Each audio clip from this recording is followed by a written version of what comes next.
আজকের দিনে নবী করিম সাল্লাল্লাহু আলাইহি ওয়াসাল্লাম দুনিয়ার বুকে তশরিফ রেখেছেন, যেহেতু উনি শেষ জামানার শেষ নবী এবং আমরা ওনার শেষ উম্মত। তো যেহেতু আল্লাহর নির্দেশ যে তোমরা উত্তম কোনো নিয়ামত পাইলে তার শুকরিয়া জ্ঞাপন করো, তো নবীকে পেয়েছি আমরা, এটা আমাদের কাছে বড় একটা নিয়ামত।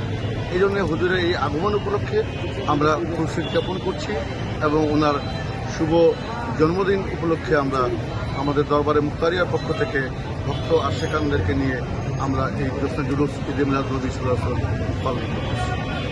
আমাদের দরবার কর্তৃক আমার দরবার কর্তৃক যে মেসেজটা হচ্ছে যে আল্লাহ তাআলা সর্বপ্রথম তার হাবিবকে নূর হিসেবে সৃষ্টি করছেন এবং তাকে ভালোবেসেছেন এবং তিনি দূর করতে বলেছেন।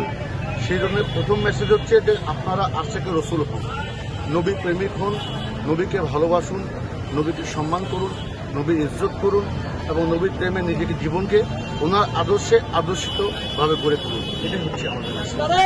মানে কিছু লোক আছে হয়তোবা তারা পরিবেশটাকে নষ্ট করতে চাচ্ছে, কিন্তু মূলত ইতিহাস পর্যালোচনা করলে দেখা যাবে এই পাক ভারত উপমহাদেশে ইসলাম প্রচার কিন্তু আউলিয়া কেরামরাই করেছেন, তাদের মাধ্যমে আমরা ইসলাম পেয়েছি এবং এটাই বাস্তব সত্য কথা।